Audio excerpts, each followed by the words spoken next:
Hello friends, अस्सलाम वालेकुम। आप लोग सब कैसे हैं? उम्मीद है आप लोग सब ठीक होंगे और अपने अपने घरों में खैरियत से होंगे। अच्छा जी, आज मैं आप लोगों के लिए रेसिपी लेकर आई हूँ मैंगो शेक की। चलें आए रेसिपी की तरफ आते हैं। जिसके लिए सबसे पहले मैंने आम को अच्छी तरीके से धो लिया है और अब इसको छिलके इसके रिमूव किए हैं, छिलका छीला है यानी। और अब इसको काट के अच्छी तरीके से काट के और गुठलियों से भी ना अच्छी तरीके से निचोड़ के मैंने आम को ले लिया है। एक आम ही लिया है मैंने। अच्छा, यहाँ मैंने आधा खाने का चम्मच चीनी का इस्तेमाल किया है, या आप मीठा अपने हिसाब से आगे पीछे कर सकते हैं।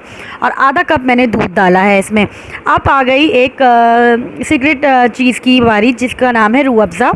मैंने एक भर के चम्मच रूह अफ़ज़ा इसमें ऐड किया है। इस रेसिपी में आप ये ऐड करेंगे और वाकई में इस ड्रिंक का फिर मज़ा देखेंगे तो बहुत डिफरेंट और बहुत मज़े का होगा।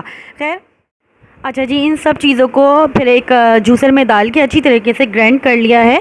और आप अपने हिसाब से इसमें थोड़ा सा पानी भी डाल सकते हैं, नहीं तो आप इसको थिकनेस इस चीज़ की रख सकते हैं। खैर, यहाँ पे मैंने थोड़े से आम काटे हुए थे ऊपर से फॉर डेकोरेशन, तो वो मैंने इसमें डाल दिए हैं। और थोड़ा से मैंने इसमें ना बादाम डाले थे, बारीक बारीक मैंने बादाम काट के डाल दिए थे। ये ऑप्शनल है, अगर आपको डालना है तो डालें, वरना ये ऐसे ही मज़ेदार लगता है ये और ऐसे ही हेल्दी है।